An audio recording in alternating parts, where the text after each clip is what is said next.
నమస్తే, welcome to స్వతంత్ర news mid day debate. నేను మీ మణిశ్రీ. ఇక తెలంగాణలో సంచలనం సృష్టించిన ఫోన్ ట్యాపింగ్ కేసుపై మళ్ళీ సిట్ ఫోకస్ చేస్తుంది.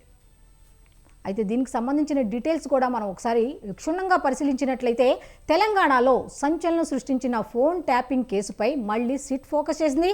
అయితే ఇప్పటికే కీలక సాక్షులను విచారించిన అధికారులు ఈసారి బీఆర్ఎస్కు చెందిన కీలక నేత అట్లాగే మాజీ మంత్రి అయినటువంటి హరీష్ రావును విచారణకు పిలిచింది.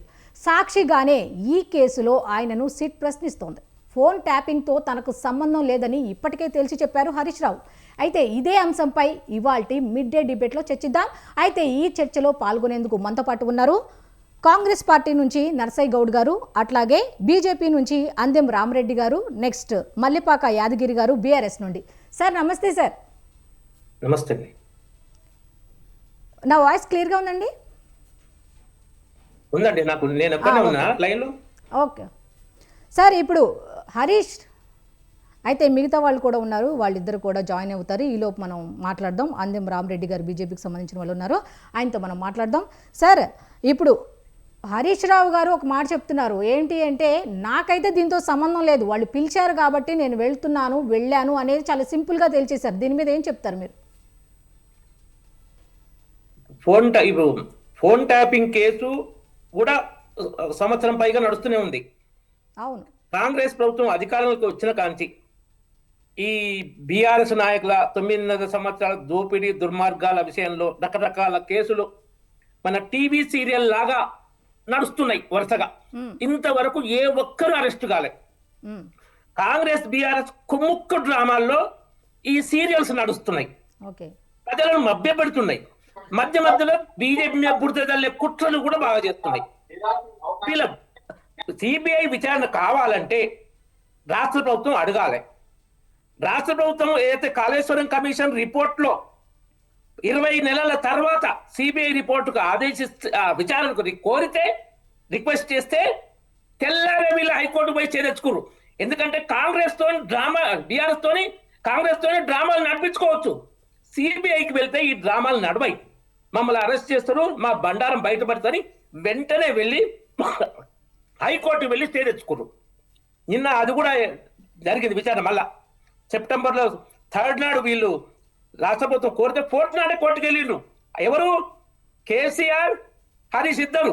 నిజంగానే వాళ్ళు తప్పు చేయకపోతే మరి 20 నెలలు విచారణ టైంలో కోర్టుకు పోని వాళ్ళు సిబిఐకి ఇవ్వంగానే ఎందుకు పోయిర్రు అంటే, 2 వాళ్ళు తప్పు చేసిన నిజము, సిబిఐ ద్వారానే వీళ్ళ తప్పులు బయటపడతాయని నిజం.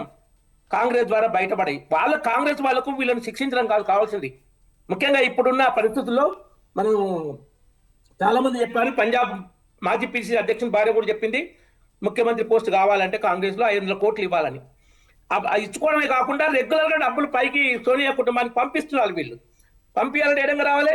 ఈ కేసుల్లో కేసు పెట్టడము, విచారణ సీరియల్ నడిపించడము, వసూలు చేయడము, గారడి మాటలు తెలంగాణ ప్రజలకు పెట్టడము, మూటలు ఢిల్లీకి పంపించడం, ఇది రేవంత్ నిరంతరం చేస్తున్న ప్రక్రియ. ఆ ప్రక్రియలో బాగానే ఈ కేసులు, విచారణలు, వీళ్ళంతా టూర్స్ ఇలా పాల్గొంటే అంత దుర్మార్గంగా నడుస్తున్నాయి. కాబట్టి ఇది క్లియర్గా స్పష్టంగా అవుతుంది. ఇంకొకటి ఏంటంటే, ఇప్పుడు మున్సిపల్ ఎన్నికలు వచ్చినాయి. వీళ్ళు ఇంతకుముందు కూడా అసెంబ్లీలో నువ్వు దొంగ అంటే నువ్వు దొంగ, నేను ఛాలెంజ్ అంటే నేను ఛాలెంజ్, ఎన్ని డ్రామాలు చేశారు. ఇంకోటి వీళ్ళు ఏంటంటే, ప్రతిపక్ష నాయకుడు అసెంబ్లీకి రాడు, ₹1 కోటి పైగా ప్రజా సొమ్ము దిగమింగాడు. ఒక్క ప్రశ్న ప్రజల గురించి మాట్లాడాలి అసెంబ్లీలో. దాని గురించి ఏ టీవీ ఛానల్ కూడా డిస్కషన్ పెట్టదు. అదేందో అర్థం కాదు, దుర్మార్గం అది. దేశంలో ఏ రాష్ట్రంలో ఇలాంటి ప్రతిపక్ష నాయకుడు లేడు. నీకు ఆరోగ్యం బాగాలేకపోతే, నువ్వు రాలేకపోతే వదులుకొని వేరే వాళ్ళకి ఇవ్వాలి, లేదు నీకే కావాలంటే రావాలి. అటు అసెంబ్లీ కాన్స్టిట్యూన్సీ వివరాలు ఎప్పుడు ఫామ్ హౌస్లే ఉంటాడు. అప్పుడప్పుడు ఈ ఏంటంటే, అది సినిమా ఉంది, సినిమాలో రాజశేఖర్తో పాటు బ్రహ్మానందం పోతే పెళ్లి కూతురు రమ్మంటే ఇట్లా వచ్చి అలా ఉత్పత్తి, రావమ్మ పెళ్లి కూతురు అంటే ఇట్లా ఏదో చుక్కలాగా ఉత్పత్తి అన్నట్టు. అసెంబ్లీకి కూడా కేసీఆర్ అట్లా వచ్చి 7 నిమిషాలు ఉండిపోయాడు. అంటే ఎంత దౌర్భాగ్యం. కనీసం సంతాప తీర్మానం చదివే వరకు నిలబడలే. ఎందుకు వస్తుంది ఆ మాత్రం అంటే, లేకుంటే డిస్క్వాలిఫై, ఈ ₹1 కోటి రావు, నెక్స్ట్ ప్రజలు నమ్మరు, ఓట్లేరు. ఇది ఇలా నడుస్తుంది. రేవంత్ రెడ్డి కెమెరా ముందు రెడ్ హ్యాండెడ్ గా దొరికిపోయిన కేసును కేసీఆర్ పండబెడితే వీళ్ళ కేసును రేవంత్ రెడ్డి టీవీ సీరియల్ నడిపిస్తున్నాడు. ఈ రెండు కుమ్మకాయ మధ్య మధ్య బీజేపీ బుద్ధి. నిన్న హరీష్ రావు అన్నాడు, కేటీఆర్ అన్నాడు. ఏమన్నారు? సిబిఐ విచారణ చేయండి అని. నేను ఎన్నోసార్లు మన అంటే ముఖ్యంగా హోంమంత్రి అమిత్ షా గారు ముఖ్యమైన పాయింట్ అమిత్ షా గారు చెప్పిందంటే సిబిఐ విచారణ 2 విధాలనే జరుగుతుంది. మళ్ళీ నేను కూడా చెప్పాను, ఒకటి కన్సర్న్ స్టేట్ గవర్నమెంట్ కానీ డిపార్ట్మెంట్ కానీ రిక్వెస్ట్ చేయాలి, 2 సుప్రీంకోర్టు కానీ హైకోర్టు కానీ ఆదేశించాలి. ఈ 2 కాకుండా ప్రధానమంత్రి కూడా ఆదేశించలేడు, కేంద్ర ప్రభుత్వం ఆదేశించలేదు. ఇవి తెలుసు హరీష్ రావు కేటీఆర్ కు. కానీ బీజేపీ మీద బురద చల్లాలి. మీరు సిబిఐ విధానం చేస్తలేరు, మీరు కాంగ్రెస్ తో కుమ్ముక్కైరు, ఇలాంటి దగులుబాజీ మాటలు మాట్లాడి ప్రజలను మోసం చేస్తున్నారు. ఈ 2 కుమ్ముక్కై మున్సిపల్ ఎన్నికల కోసం మేమే రైవల్స్ అనే కుమ్ముక్క డ్రామాలు అద్భుతంగా ఆస్కార్ లెవెల్లో నటిస్తున్నారు వీళ్ళు. ఈ ప్రజలు గమనించాలి. ఎంతకాలం ప్రజలను దగా చేస్తారు? నానా పులి ఖాతా అయింది, ప్రజలు మిమ్మల్ని నమ్మరు. ఇంకొకటి వీళ్ళ కుమ్ముక్క ఎగ్జాంపుల్, కాంగ్రెస్ ప్రభుత్వం ఉన్న ఎంఐఎం తెప్పెత్తనం, బీఆర్ఎస్ ప్రభుత్వం ఉన్న ఎంఐఎం తెప్పెత్తనం. ఇది ఇంకో ఎగ్జాంపుల్ వీళ్ళ దుర్మార్గాలకు. చెప్పండి. ఇక ఏం లేదు, ఇక్కడ బీఆర్ఎస్ పార్టీకి సంబంధించి మల్లెపాక యాదగిరి గారు కూడా జాయిన్ అవుతున్నారు. అంటే మీరు చెప్పే మాటలు కూడా ఆయన కూడా వింటే దానికి సంబంధించి మాట్లాడతారు కదా అని మధ్యలో మీకు చెప్పాను అనమాట ఆగమని. ఇప్పుడు మీరు కంటిన్యూ చేయండి. అయితే ఇప్పుడు మీరేమో కాంగ్రెస్ కానీ బీఆర్ఎస్ కానీ కుమ్మక్కయ్యాయని మీరు చెప్తున్నారు, వాళ్ళేమో కాంగ్రెస్ వాళ్ళు కావాలని చేస్తున్నారని చెప్పి వాళ్ళు అంటున్నారు. మల్లెపాక యాదగిరి గారు మీరు చెప్పండి, దీని మీద మీరు ఎలా రియాక్ట్ అవుతారు? ముందుగా మీకు ప్యానెల్లో ఉన్న వారికి స్వతంత్ర టీవీ ప్రేక్షకులకు నమస్తే. ఈ రోజు ప్రభుత్వం హరీష్ రావు గారికి సిట్టు విచారణకు నోటీసులు ఇచ్చిందంటే ప్రతి సందర్భంలో ప్రభుత్వం మీద వ్యతిరేకత వచ్చినప్పుడు, లేకపోతే ఏవైనా ఎలక్షన్లు వచ్చినప్పుడు అటెన్షన్ డైవర్షన్ అన్నట్టు డైవర్షన్ పాలిటిక్స్ చేసుకోవడం కోసం, వారి మీద వచ్చిన అవినీతి ఆరోపణలు కప్పిపుచ్చుకోవడం కోసం మాత్రమే ఈ రోజు ప్రభుత్వం హరీష్ రావు గారికి నోటీసులు ఇచ్చింది. గత ఎలక్షన్ల సమయంలో కూడా కేటీఆర్ గారికి నోటీసులు ఇచ్చి దాని మీద ఏదో కొండందువి ఎలుకందువి పట్టినట్టు ఆ రోజుల నుంచి అప్పుడే అదే విధంగా జరిగింది. ఈ రోజు మున్సిపల్ ఎలక్షన్లు వస్తున్నాయన్న సందర్భంలో కావాలని హరీష్ రావు గారికి నోటీసులు ఇచ్చి విచారణకు పిలవడం జరిగింది. ఎందుకంటే ఒకవేళ నిజంగా ఆల్రెడీ సుప్రీంకోర్టే ఫోన్ ట్యాపింగ్ కేసును కొట్టివేసింది. అసలు సుప్రీంకోర్టు మీద, చట్టాల మీద ఈ ప్రభుత్వానికి అసలు నమ్మకం ఉన్నదా లేదా అనేది ప్రజలు గమనిస్తున్నారు. ఇప్పుడు ఈ రోజు ఎందుకోసం సిట్టు విచారణ పిలవాల్సి వచ్చింది? ఆల్రెడీ దాంట్లో నిన్న బొగ్గు కుంభకోణంలో హరీష్ రావు గారు ప్రభుత్వాన్ని ఎండగట్టిండ్రు, దాంట్లో ఉన్న లొసుగులను మొత్తం ప్రజలకు వివరించిండు. కాబట్టి దాని నుంచి తప్పించుకోవడం కోసం కేవలం రాత్రి 9 గంటలకు నోటీసులు ఇచ్చి, ఈ రోజు ఒక నాయకుడు లేని సమయంలో, తన నియోజకవర్గంలో ఉన్న సమయంలో ఇంటికి పోయి రాత్రి 9 గంటలకు నోటీసులు ఇచ్చి ఉదయం 11 గంటలకు హాజరు కావాలని చెప్పడం అనేది నిజంగా ఒక్కసారి ఆలోచన చేయండి. మా నాయకుడు ఒక నిబద్ధత గల నాయకుడు కాబట్టి, చట్టాన్ని గౌరవించే నాయకుడు కాబట్టి, రాజ్యాంగాన్ని గౌరవించే నాయకుడు కాబట్టి బాధ్యతతోటి ఒకవేళ అవసరం అనుకుంటే 48 గంటలు సమయం అడగొచ్చు, 2 రోజులు 4 రోజులు సమయం కూడా అడగవచ్చు.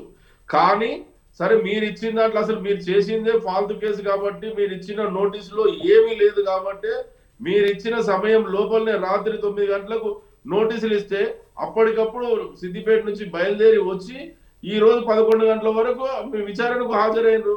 మీరు ఏం విచారణ చేసిరో ఒకసారి ప్రభుత్వం గతంలో అన్ని సిట్ విచారణలు చేసి ఏవేవైతే ప్రభుత్వం నుంచి మీరు విచారణ చేసిరో అవి అధికారికంగా విలేకరులకు చెప్పండి, ప్రెస్ మీట్ పెట్టి చెప్పండి ఏం చేసిరో. సిట్టు మీరు విద్యుత్ అవినీతిలో కానివ్వండి, అదే విధంగా ఫోన్ ట్యాపింగ్ విషయంలో కానివ్వండి, ఏసీబీ విషయంలో కానివ్వండి, ఏది చేసినా మీకు రాజకీయం కోసం ప్రజలు వ్యతిరేకించి మీ వాటాలు మీకు మీ మంత్రుల మధ్యనే సఖ్యత లేదు కదండి.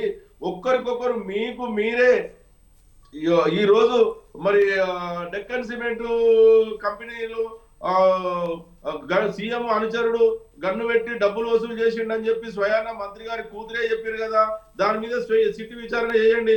అదే ఏఐసిసి సభ్యులు అలంపూర్ మాజీ ఎమ్మెల్యే గారు అక్కడ 8 కోట్ల రూపాయల కోసం తుపాకులు పెట్టి బెదిరించారని చెప్పి కాంట్రాక్టర్ స్వయాన కాంట్రాక్టరే పోలీస్ స్టేషన్ లో కేసు పెట్టాడు కదా, దాని మీద సిట్ విచారణ చేయండి.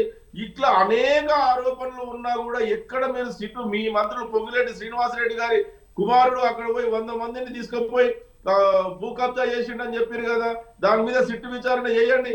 ఎక్కడికక్కడ మీరు ఏ విధంగా చూసినా కూడా ముఖ్యమంత్రి గారి పావమర్ది కంపెనీకి ఏ విధంగా వచ్చినాయో ప్రతిదీ కూడా కాంట్రాక్టులు ఏ విధంగా వచ్చినాయో ప్రతిదీ ప్రజలకు వివరించి ప్రభుత్వాన్ని ఎండగడుతుంటే అసెంబ్లీలో కానీ ఎక్కడికక్కడ హరీష్ రావు గారు కేటీఆర్ గారు ప్రజలకు ఈ ప్రభుత్వం చేస్తున్న అవినీతిని ఎండగడుతుంటే ఈ రోజు దాని నుంచి తప్పించుకోవడం కోసం ఈ రోజు రేపు వచ్చే మున్సిపల్ ఎలక్షన్ లో కూడా ఈ రోజు ప్రభుత్వానికి వ్యతిరేకంగా ప్రజలు ఉన్నారు కాబట్టి దాన్ని డైవర్షన్ చేయడం కోసం మాత్రమే ఈ రోజు సిట్ విచారణకు రమ్మని చెప్పారు.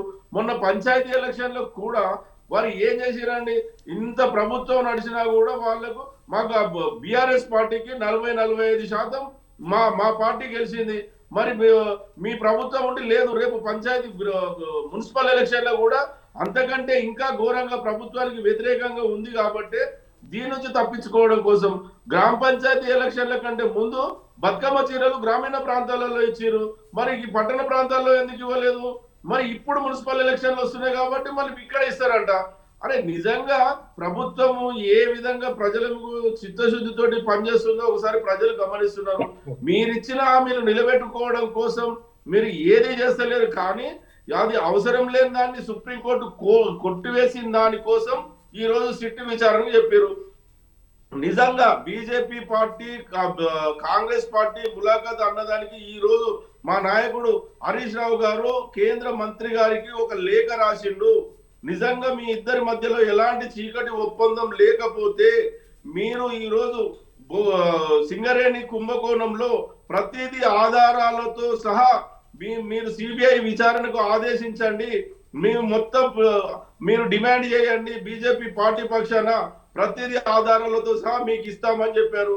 ఒకవేళ నిజంగా కేంద్ర మంత్రి గారు మన కిషన్ రెడ్డి గారికి నిజంగా ఎలాంటి సంబంధం బీజేపీ పార్టీకి సంబంధం లేకపోతే ఈ రోజు మీరు సిబిఐ విచారణకు డిమాండ్ చేయండి, సిబిఐ విచారణ చేపట్టండి, అందులో ఉన్న దోషులను మీరు ప్రభుత్వం చట్టానికి శిక్షించమని చెప్పేసి మా పార్టీ తరఫున డిమాండ్ చేస్తున్నాం.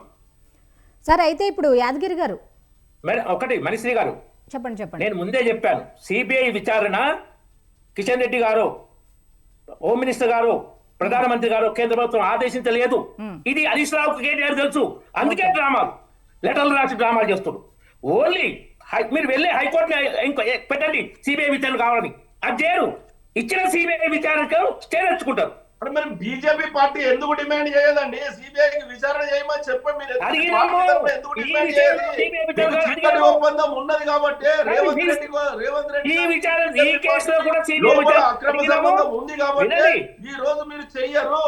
మీరు నిజంగా చిత్తశుద్ధితోటి నమ్మకంతో ఉంటే రేవంత్ రెడ్డి గారికి ప్రభుత్వానికి బీజేపీ పార్టీకి ఎలాంటి బంధం లేకపోతే ఈ రోజు బీజేపీ పార్టీ తరఫున సిబిఐ విచారణకు డిమాండ్ చేయండి.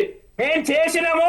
ఇంతకుముందు సిబిఐ విచారణ సెప్టెంబర్ 3న 20 నెలల తర్వాత కాంగ్రెస్ ప్రభుత్వం డ్రామాలు నడిపి సీరియల్ నడిపి విచారణ పేరు మీద సెప్టెంబర్ 3 ఇస్తే 4వ తారీఖునే హరీష్ రావు కేసీఆర్ హైకోర్టు ఎందుకు స్టే తెచ్చుకున్నావు? ఎందుకు తెచ్చుకుని స్టే సుప్రీంకోర్టులో కొట్టివేసింది. ఏ కేసు? హరీష్ రావు మీద ఫోన్ ట్యాపింగ్ కేసు. ఏది కేటీఆర్ మొత్తం ఫోన్ ట్యాపింగ్ కేసు కాదు. డైవర్ట్ చేయకండి, మిస్గైడ్ చేయకండి. ఓన్లీ హరీష్ రావు మీద కేసు పెడితే దాన్నే కొట్టేసింది. అప్పుడు ఈయన విట్నెస్ గా పిలిచిర్రు. అది విషయం. సరే, ఇప్పుడు ఏసీబీ కేటీఆర్ గారి మీద ఏసీబీ కేసు పెట్టి ప్రభుత్వం అధికారికంగా ఏదైనా ఒక ప్రెస్ మీట్ లో చెప్పిందా? ఏం విచారణతో తేలిందో చెప్పిందా? కనీసం మీ బీజేపీ నాయకుల కన్నా చెప్పిరా? అధికారికంగా ప్రజలకు వివరించిరా? మీడియా సమావేశం ఏర్పాటు చేసి ఏసీబీ విచారణలో కేటీఆర్ గారిది ఇది తప్పు ఉన్నదని ఎక్కడెక్కడ చూపించిరా? హరీష్ రావు గారిది తప్పు జరిగిందని చూపిస్తున్నారా? ఫోన్ ట్యాపింగ్ జరిగిన మాట యాదగిరి గారు ఒక నిమిషం ఫోన్ ట్యాపింగ్ ఏమంటే ఒక నిమిషం ఇప్పుడు అలా కాదు ఒక నిమిషం ఇప్పుడు జనరల్గా బయట వాళ్ళు ఎవరో చెప్పారు ఇది కాంగ్రెస్ వాళ్ళు కావాలనే చేస్తున్నారని చెప్పి ఇప్పుడు బీఆర్ఎస్ వాళ్ళు అంటున్నారు కదా, మరి ఒకప్పుడు మొన్న కూడా కల్వకుంట్ల కవిత గారు ఏం చెప్పారు మీకు? ఫోన్ ట్యాపింగ్ జరిగిందని ఆవిడే చెప్పారు కదా, మిగతా మీ పార్టీలో ఉన్నటువంటి కొంతమంది నేతలు కూడా మాట మాట్లాడారు, మరి దీని మీద ఏం చెప్తారు? ఆమె భర్త ఫోన్ కూడా ట్యాప్ చేసి చెప్పింది, ఆవిడ ఓపెన్ గానే చెప్పారు కదా. ఇప్పుడు కాంగ్రెస్ ప్రభుత్వం కావాలనే చేస్తుంది అనేది మీరు ఎక్కువగా వాడుతున్నారు కాబట్టి మరి అలా అనుకుంటే ఈ కవిత కూడా అన్నారు కదా, దీని మీద ఏం చెప్తారు? కవిత గారు ఎవరు అనిపిస్తే అంటున్నారో కూడా మీకు కూడా తెలుసు కదండి. ఈ రోజు కవిత గారి ద్వారా వారికి ప్రజలలో పూర్తిగా వ్యతిరేకత వచ్చింది. ప్రభుత్వానికి వ్యతిరేకంగా కాంగ్రెస్ పార్టీని ఎవరు నమ్మే పరిస్థితిలో లేరు కాబట్టి ఈ రోజు ఒక కవిత గారిని ఒక ఆయుధం రూపంలో వాడుకొని ఆమె ద్వారా ఈ రోజు బీఆర్ఎస్ పార్టీ మీద కొన్ని ఆరోపణలు చేయించడం జరిగింది. అది అందరికి జగమెరిగిన సత్యం. ఈ రోజు కవిత గారు ఎవరి కోసం మాట్లాడుతుంది, ఎందుకోసం మాట్లాడుతుంది, ఎవరి డైరెక్షన్ లో మాట్లాడుతుందో అందరికి తెలుసు కదండి. దాని గురించి ప్రత్యేకంగా చెప్పవలసిన అవసరం కూడా లేదు కదా. ఇప్పుడు జరుగుతున్న ఈ రోజు జరుగుతున్న పరిణామాలు కూడా తెలుసు కదా. ఏదో ఒక రోజు కవిత గారికి కూడా తెలుస్తుంది నేను మాట్లాడింది తప్పు, నేను మా పార్టీ గురించి కానీ ఆ పార్టీలో పుట్టి పెరిగిన మా కేసీఆర్ గారి గురించి నేను మాట్లాడింది తప్పు అని చెప్పేసి ఏదో ఒక రోజు వారికి కూడా తెలుస్తుంది. ఈ రోజు ఎవరి ద్వారానో ఎవరి కోసమో ఎవరి లాభం కోసమో వారు ఆ విధంగా మాట్లాడవలసిన అవసరం వస్తుంది, మాట్లాడుతున్నారు. అది అందరికీ తెలిసిన విషయమే. కల్వకుంట్ల కుటుంబం వాళ్ళు డ్రామాలు బాగా చేస్తారు, అందులో కవిత కూడా ఒక భాగమే. కవిత డ్రామాలు చేయట్లేదు అనట్లేదు, కానీ కొన్ని విషయాలు వాస్తవాలు కూడా వస్తాయి బయటికి కవిత ద్వారా. ఎప్పుడు వస్తాయో తెలియదు. ఆమె కౌన్సిల్లో రాష్ట్ర కౌన్సిల్లో మీరు తెలంగాణకు కట్టలు కట్టారని జాతీయ స్థాయిలో పోయి రాన్నది తెల్లారి ప్రెస్ కాన్ఫరెన్స్ మాట్లాడేది ఎవరైనా? మరి తర్వాత ఏమైంది? జాతీయ స్థాయిలో పోతే ఉన్నది ఊడ్చుకుపోయింది, ఒక్క ఎంపీ సీట్ రాలే. మీరు ఇక్కడ ఏం చేయలేని తెలంగాణ ప్రజలు చెప్పారు. ఆమె అన్నమాట వాస్తవం. అది అవును, మీరు ఇద్దరు ఒక్కదారు కదా. కాంగ్రెస్ బీజేపీ ఇద్దరు ఒక్కటయ్యే ఒకరికొకరు ఇచ్చిపుచ్చుకున్న ధోరణితోటే శరీసగం మంచుకున్నారు కదా. అది అందరికీ తెలుసు కదా. మేమిద్దరం ఒకటైతే మీ 37% ఓట్లు 17% ఎందుకు పడిపోతాయి? 20% ఓట్లు ఎందుకు పోయినాయి?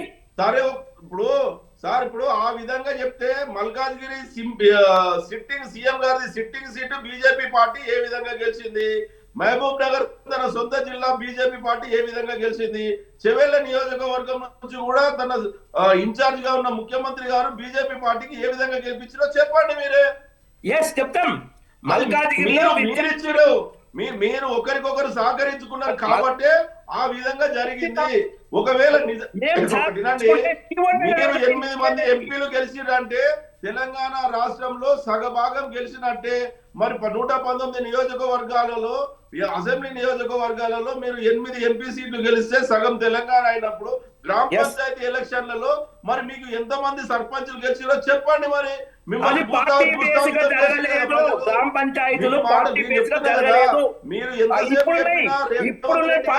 నాయకత్వం బలపరుస్తున్నారు కాబట్టి మిమ్మల్ని ప్రజలు నమ్మే పరిస్థితిలో లేదు. రేపు వచ్చే మున్సిపల్ ఎలక్షన్ కానీ జిహెచ్ఎంసీ ఎలక్షన్ కానీ స్థానిక సంస్థల ఎన్నికల్లో కూడా అనే ఆయుధంతో కాంగ్రెస్ బీజేపీ పార్టీలకు బుద్ధి చెప్పడానికి సిద్ధంగా ఉన్నారు జనాలు. ఇప్పుడు మీరు అన్నది కాంగ్రెస్ లోక్సభ ఎన్నికల్లో కాంగ్రెస్ బీజేపీ ఒక్కటన్నారు. అది అబద్ధం. ఎట్లా చెప్తా? మేమిద్దరం ఒక్కటైతే మేము గెలిచిన దగ్గర కాంగ్రెస్ ఓటు తగ్గాలి, కాంగ్రెస్ గెలిచిన దగ్గర మా ఓటు తగ్గాలి. అది జరగలే. టోటల్ గా బీఆర్ఎస్ ఓట్లు తగ్గినాయి. మేమిద్దరం ఒక్కటైతే బీఆర్ఎస్ ఓట్లు ఎట్లా తగ్గుతాయి? ఇవన్నీ గారటి మాటలు, డైవర్ట్ చేసే మాటలు. మా ఓట్లు 14% నుంచి 35%కి వచ్చినాయి. కాంగ్రెస్ ఓట్లు 40%. అంత 38-39-40 వాళ్ళ ఓట్లు తగ్గలే. కాంగ్రెస్ ఓట్లు అసెంబ్లీకి లోక్సభకు తగ్గలేదు, అంతే ఉన్నాయి. మా ఓట్లు 14% నుంచి 30%కి వచ్చినాయి. మీ 20% తగ్గినాయి. అంటే ఏంటన్నట్టు అర్థం? మీరు కాంగ్రెస్ బీఆర్ఎస్ బీజేపీ ఒకటైంది కాదు, బీజేపీ బీఆర్ఎస్ ఒకటైంది కాదు. లోక్సభ ఎన్నికల టైంలో మోడీ ప్రధాని కావాలనుకున్నారు. ఇక్కడ బీఆర్ఎస్ ఇక్కడ ప్రభుత్వం అప్పుడే కేంద్రంలో చేసింది ఏం లేదు, ఇక్కడ దోచుక తిన్నారు. కాబట్టి వాళ్ళకి ఇవ్వడం పరమ వృధా, వేస్ట్ అని బీఆర్ఎస్ టోటల్ గా పక్కకు పెట్టరు. Including Gajwel KCR seat, Siddipet Harish Rao seat ఉన్న మెదక్ సీట్లో కూడా బీజేపీ గెలిచింది. ఎందుకంటే వీళ్ళు చేసేది ఏం లేదు, దోచుకు తిండు తప్ప కేంద్రంలో మోడీ అద్భుతంగా పరిపాలిస్తుండు అక్కడ కాబట్టి ఇక్కడ అసెంబ్లీ ఎన్నికల టైంలో బీజేపీ గెలిచే పరిస్థితి లేదన్న భావన వీళ్ళిద్దరు కుమ్ముక్కై ఎట్లాగో కాంగ్రెస్ డౌన్ లో ఉందని ఎంకరేజ్ చేసిండు నోటుకు నోటు కేసులు పండబెట్టిండు ఆయన కోర్టుకు వెళ్ళి స్టే తెచ్చుకుంటే పై బెంచ్కు వెళ్ళాలి కేసీఆర్ ఎందుకు వెళ్ళలేరు పై బెంచ్కు ఆయన స్టే తెచ్చుకుంటే అట్లా కుమ్ముక్కైండ్రు దాంతోనే ఇప్పుడు వీళ్ళు ఈ కేసులు ఒక్కరిని అరెస్ట్ చేయలే డ్రామాలు చెప్తుంది కాంగ్రెస్ ప్రభుత్వం ఒక్కరిని అరెస్ట్ చేసినా 2 ఏళ్ళు అయిపోయింది ఈ డ్రామాలు ప్రజలు తెలుగుదేశం ఏం నమ్మాలనుకుంటారా బీజేపీ మధ్యలో బీజేపీ పుడతా సిబిఐ విచారణ ఆ విధంగా జరగాలని తెలుసు కానీ బీజేపీ బురద జరగడానికే దొంగ లెటర్లు దొంగ స్టేట్మెంట్లు మరి మీరు ఎందుకు డిమాండ్ చేస్తలేరండి సమ్మక్క సారక్క ఆలయ నిర్మాణంలో కూడా అవగతం జరిగిందని చెప్పేసి కుంభకోణం జరిగిందని చెప్పేసి స్వయాన మంత్రుల మధ్యనే కూడా అలజడి జరుగుతుంటే వారి కొట్లాట జరుగుతుంటే బీజేపీ పార్టీకి కనబడతలేదా ఎందుకు విచారణ సిట్ ఏర్పాటు చేయమని మరి బీజేపీ పార్టీ ఎందుకు డిమాండ్ చేస్తలేదు చెప్పండి కాదు యాదగిరి గారు ఒక నిమిషం యాదగిరి గారు మీరు అన్నట్టుగా ఇప్పుడు సమ్మక్క సారక్క విషయాలకు సంబంధించి మీరు 1 మినిట్ యాదగిరి గారు 1 మినిట్ ఇప్పుడు మీరు సమ్మక్క సారలమ్మ జాతరకు సంబంధించి ఏం జరిగినాయి ఏంటి అక్కడ ప్రదేశం గురించి ఇవన్నీ మాట్లాడారు కదా మరి జనరల్గా చూసుకుంటే ఇప్పుడు దీన్ని రాజకీయంగా మీరు ఈ విధంగా తీసుకెళ్తున్నారు కాబట్టి ఇప్పుడు ప్రజాస్వామ్య వ్యవస్థకు ఒక రకంగా భంగం కలిగినట్టుగానే భావించవచ్చు కదా ఇది ఫోన్ ట్యాపింగ్ కేసు అంటే వాళ్ళ దగ్గర ఏ విధమైన ఎవిడెన్స్ ఏమి లేకుండానే విచారణకు పిలుస్తారంటారా నేనేమంటున్నా ఫోన్ ట్యాపింగ్ విషయంలో గతంలో సుప్రీంకోర్టులో కూడా పెద్ద పెద్ద లాయర్లను పెట్టి ప్రభుత్వ ధనాన్ని దుర్వినియోగం చేసి సుప్రీంకోర్టులో పెట్టినా కూడా సుప్రీంకోర్టు కూడా కొట్టివేసింది అయినా ఈరోజు మళ్ళీ తన ఏమంటారంటే బీఆర్ఎస్ పార్టీని ఏ విధంగానైనా మనం వ్యతిరేకిస్తున్న జనాలని చెప్పడం కోసం తన మీద ఉన్న వ్యతిరేకతను దారి మరలించడం కోసం మాత్రమే ఈ రోజు సిట్ విచారణకు ఈ రోజు పిలవడం జరిగింది రాత్రి నోటీస్ నుంచి పొద్దున రమ్మని చెప్తారా ఒక్కసారి ఆలోచన చేయండి అంటే ఎన్ని రోజులు గ్యాప్ సమయం అడగలేదు సమయం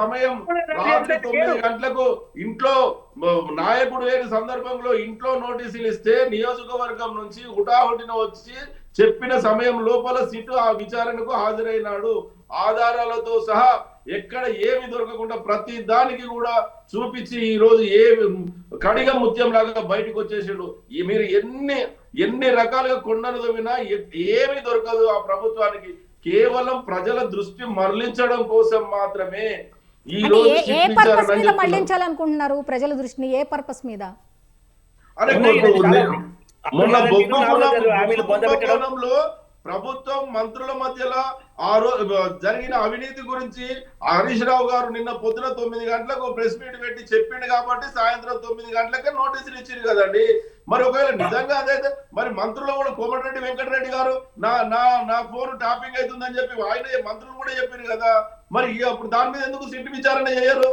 మరి మంత్రుల గురించి మీడియాలో రకరకాల కథనాలు వస్తున్నాయి కదా ఎందుకు విచారణ చేయరు ఈ రకంగా అదే చెప్పిన కదా ఏఐసిసి సభ్యులు అలంపూర్ మాజీ ఎమ్మెల్యే గారు 8 కోట్లు కావాలని డిమాండ్ చేసిండని చెప్పి కాంట్రాక్టరే స్వయంగా పోలీస్ స్టేషన్ లో కేసు పెట్టిండు కదా దాని మీద సిట్ విచారణ చేయమని చెప్పండి పొంగులేటి శ్రీనివాసరెడ్డి గారి కొడుకు భూ కబ్జా చేయడం కోసం వచ్చిందని చెప్పేసి కదా దాని మీద సిట్ విచారణ చేయమని చెప్పండి ప్రభుత్వం నిజంగా ప్రభుత్వానికి చిత్తశుద్ధి ఉంటే చట్టం మీద గౌరవం ఉంటే ఈ ప్రభుత్వంలో ఏదైనా జరిగినప్పుడు సిట్ విచారణ చేయండి విచారణ చేపియండి కేవలం ప్రజల దృష్టి మరలించడం కోసం ఎలక్షన్ల ముందు మాత్రమే సిట్ అని చెప్పేసి ప్రతిపక్ష నాయకుల మీద అనేక విధాలుగా వారికి అనుకూలంగా రావడం కోసం ప్రతిపక్ష నాయకులను ఇబ్బంది పెట్టాలన్న ఉద్దేశంతో పెట్టినా కూడా ప్రజలు ఈ రోజు గమనిస్తున్నారు వారు ఎన్ని డైవర్షన్ పాలిటిక్స్ చేసినా ప్రజలు నమ్మే పరిస్థితిలో లేరు అయితే రామరెడ్డి గారు ఇప్పుడు వీళ్ళు ఏం చెప్తున్నారు బీఆర్ఎస్ వాళ్ళు ఇప్పుడు బీఆర్ఎస్కి సంబంధించి కీలక నేత హరీష్ రావే కాబట్టి ఆయన ఈవీక్ చేయడానికి ఈ విధంగా ఎటువంటి పావులు కదుపుతున్నారో అంటున్నారు దీని మీద మీరేం చెప్తారు కాంగ్రెస్ ఇలాంటి డ్రామాలు చేయడంలో కారణాలు ఒకటి వాళ్ళు 6 గ్యారంటీల 420 హామీల బొందబెట్టారు అది మొదటి కారణం దాన్ని డైవర్ట్ చేయాలి 2 మున్సిపల్ ఎన్నికల టైంలో అసెంబ్లీ ఎన్నికల ముందు అయితే మేము అర్థాలు ఇచ్చారో మేము వాళ్ళ దోపిడీ డబ్బులన్నీ బయటకు అక్కిస్తాం అది చేస్తాం ఇది చేస్తాం పొడి చేస్తాం అన్నారు ఇప్పుడు కూడా మేము ఏదో చేస్తున్నాం పొడుస్తున్నాం హరీష్ రావు జైలు పంపుతున్న డ్రామా చేయడం కోసమే ఇప్పుడు మున్సిపల్ ఎలక్షన్ దగ్గరికి వచ్చింది కాబట్టి రాత్రికి రాత్రి ఇవ్వడం అనేది ఈ ఇద్దరు కుమ్ముక్కై మామూలుగా అయితే అడ్వాన్స్ గా ఇస్తారు ఇవ్వాలి. అడ్వాన్స్ ఎప్పుడు నార్మల్ ప్రొసీజర్ లో నార్మల్ ఉద్దేశంతో దోషిని శిక్షించాలనుకుంటాయి. కానీ ఇట్లా కాకుండా దాని డ్రామాల ద్వారా మేము చాలా సీరియస్ చేస్తున్నాం. అంటే ఓవర్ యాక్షన్ చేయాలంటే ఇట్లా లేట్ టైంలో ఇచ్చి ఆయన నేను లేట్ ఇచ్చిన వచ్చిన ఆయన అనిపించుకోవడం, నేను అప్పటికప్పుడు ఇచ్చిన ఈయన అనిపించుకోవడం, ఈ ఇద్దరు కుమ్ముక్కు డ్రామాలు మున్సిపల్ ఎన్నికల్లో మరోసారి తెలంగాణ ప్రజలను ముఖ్యంగా విద్యావంతులు ఉన్నారు చాలా ఈడ ఆయన మోసంగా పప్పులు ఉడక ఈడ. కానీ అయినా ప్రయత్నం చేద్దాము, వాళ్ళు ఇచ్చిన మేము ఏది బీఆర్ఎస్ నాయకులు దోపిడిని బయట పెడతామనే నమ్మించారో ఆ ప్రయత్నం చేస్తున్నామని ఇంకో డ్రామా, గ్యారంటీల పొందబెట్టడానికి డ్రామా. మేము బీఆర్ఎస్ శత్రువులం, బీజేపీ ఇంత లేదని అనిపించింది. ఎందుకంటే మున్సిపాలిటీలో బీజేపీతోనే కాంగ్రెస్ పోటీ, బీజేపీని డైవర్ట్ చేయడానికి బీఆర్ఎస్ లేపడానికి ఇప్పుడు హరీష్ రావుకు నోటీస్ ఇచ్చే డ్రామా కాంగ్రెస్. దానికి వీళ్ళు బీఆర్ఎస్ వాళ్ళు వంత మధ్యన బీజేపీ మీద బుడద సిబిఐ ఎంక్వైరీ పేరు మీద. ఓకే, ఇప్పుడు జనరల్గా ఈ ఇష్యూ అంతా కూడా ఇటు కాంగ్రెస్ వాళ్ళేమో బీజేపీ వాళ్ళేమో ఇటు బీఆర్ఎస్ వాళ్ళు, ఇప్పుడు ముగ్గురు కూడా ఈ అంశాన్ని ట్రయాంగిల్ లాగా అటు ఇటు తిప్పుతూ ఈ ప్రజాస్వామ్య వ్యవస్థను అంటే ప్రజల్ని పిచ్చోళం చేస్తున్నారా అనే దాని మీద ఇప్పుడు మీ మూడు పార్టీలకు సంబంధించి ఒక నిమిషం ఈ మూడు పార్టీలకు సంబంధించి నేతలు మాట్లాడే మాటలను బట్టి ఇక్కడ పిచ్చోళం చేస్తుంది ఎవరిని? ప్రజలనా? మాకే సంబంధం లేదు కదా, వాళ్ళిద్దరికే సంబంధం, వాళ్ళు పిచ్చోళ్ళని చేస్తుంది. ఇప్పుడు మీరు అన్నారు కదా బీజేపీని కూడా డైవర్ట్ చేసే ఉద్దేశంతోనే ఇటువంటి ఇద్దరు గేమ్స్ ఆడుతున్నారు. ఉద్దేశం బీజేపీ మీద బురద జల్లే ఉద్దేశం అన్నా. వాళ్ళిద్దరు డ్రామాలు చేస్తూ మధ్యలో ఇప్పుడు మున్సిపాలిటీ బీజేపీ బలం కానీ బీజేపీ మీద బురద జల్లాలి. కాంగ్రెస్ బీజేపీతోనే పోటీ, బీఆర్ఎస్ పోటీ లేదు మున్సిపల్ ఎలక్షన్ లో. అందుకే బీజేపీ బురద జల్లడానికి కాంగ్రెస్ బీఆర్ఎస్ వాడుకుంటుంది. అలా కాదు ఈ పరీక్ష అంతా ఎవరికి? ప్రజలు ఇప్పుడు కాంగ్రెస్ వైపు ఉన్నారా, లేకపోతే బీఆర్ఎస్ వైపు ఉన్నారా, లేకపోతే ఇటు బీజేపీ వైపు ఉన్నారా అని తెలుసుకోవడానికి ఇటువంటియా మీరు ఆడేది అన్నట్టుగా మాదేమీ లేవనట్లేదు. నోటీస్ ఇచ్చి వాళ్ళు పోతున్నామని చెప్పింది వీళ్ళు, మాదే ఉన్నారా? ఓకే, బీజేపీ ఏం లేదు ఇలా. వాళ్ళిద్దరు డ్రామాలు మేము బయట పెడుతున్నాం. బీజేపీ మీద బురద చల్లాలని ప్రయత్నం ఎందుకు చేస్తున్నారు ఇటు రెండు పార్టీలు? కానీ ఒకసారి మీరు చెప్పండి క్లారిటీగా. మంచి ప్రశ్న అడిగారు. ఒకసారి బీజేపీ కనుక అధికారంలోకి వస్తే గుజరాత్ లో లాగా పాతుకుపోతారు. మీ కాంగ్రెస్ కి అధికారం ఉండదు, మా బీఆర్ఎస్ కి అధికారం ఉండదు. మన ఇద్దరం ఉంటే ఓసారి నువ్వు ఓసారి నేను అధికారంలోకి వచ్చి దోసుకోవచ్చు. బీజేపీ కనుక ఒకసారి గుజరాత్ లో లాగా ఇట్లా ఉత్తరప్రదేశ్ పాతుకుపోతారు. మధ్యప్రదేశ్ లో చూడండి ఎట్లా. కాబట్టి సాధన, ఎందుకంటే బీజేపీ ప్రజలకు సేవ చేస్తుంది. ఒకసారి బీజేపీ సేవ చూస్తే మోడీ మూడోసారి ప్రధాని అయింది కదండి, కేంద్రంలో మూడోసారి మళ్ళా మా ఫ్రంట్ అధికారికి వచ్చాయి. ఇట్లా అవుతుంది. కాబట్టి బీజేపీ మీద రావాలి కానివద్దు. మనం 5 ఏళ్ళు 10 ఏళ్ళు మీరు, 5 ఏళ్ళు 10 ఏళ్ళు మేము, ఇట్లా దోచుకుందామని ఇద్దరు కుమ్ముక్కై డ్రామా చేస్తారు. ఇంకోటి సోనియా గాంధీ కూడా అక్కడ మెయిన్ ఏంటంటే కాంగ్రెస్ చెప్పేందంటే బీఆర్ఎస్ పైకి లేపండి, బీజేపీ రాకుండా చూడండి. ఎందుకంటే కేంద్రంలో మాకు బీఆర్ఎస్ రేపు ఎన్ని సీట్లు వచ్చినా మనకు మద్దతు ఇస్తుంది బీజేపీ పోటీగా వ్యతిరేకంగా. కాబట్టి కాంగ్రెస్ అని ఉండాలి, బీఆర్ఎస్ అని ఉండాలి, బీజేపీ రానియద్దని సోనియా గాంధీ ఆదేశం రేవంత్ రెడ్డికి. అది ముఖ్య కారణం. ఓకే, యాదగిరి గారు మీరేం చెప్తారు దీని మీద?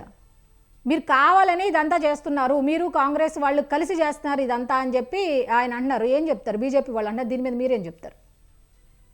ఇప్పుడు మేము కావాలని చేస్తే ఈ రోజు ముఖ్యమంత్రి గారు అనేక సందర్భాలలో నేను నా డిఎన్ఏ బీజేపీ పార్టీలో ఉంది, నేను టీడీపీ పార్టీలో చదువుకున్నాను, కాంగ్రెస్ పార్టీలో ఉద్యోగం చేస్తున్నాను అని చెప్పేసి ఆయన అనేక సందర్భాల్లో చెప్పిన సందర్భాలు బీజేపీ పార్టీకి తెలుసు, ఈ రోజు తెలంగాణ ప్రజలందరికీ తెలుసు.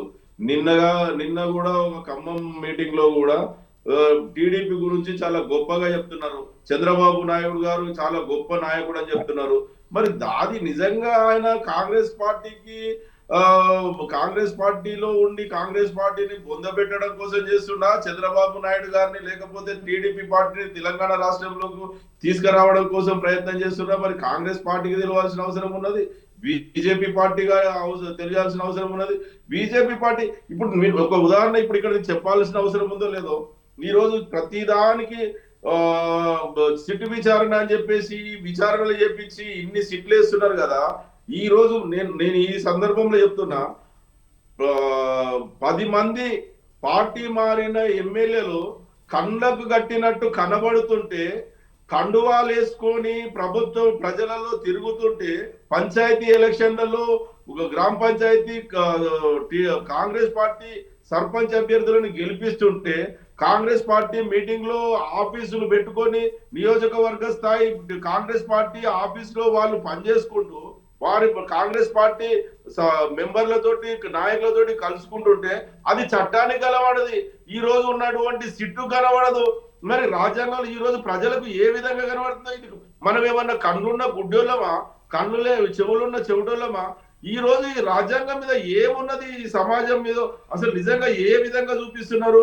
అది ఎక్కడో ఉన్నదాన్ని సిట్టులో అసలు సుప్రీంకోర్టు కొట్టేసి దాన్ని కూడా ఈ రోజు వెలికి తీసి మేము మళ్ళీ చేస్తున్నాం అంటారు. ఈ కనబడ్డ దాన్ని మాత్రం ఇది నిజంగా ఈయన టిఆర్ఎస్ పార్టీలో ఉన్నాడని చెప్పేసి స్పీకర్ గారు సర్టిఫికెట్ ఇస్తారు.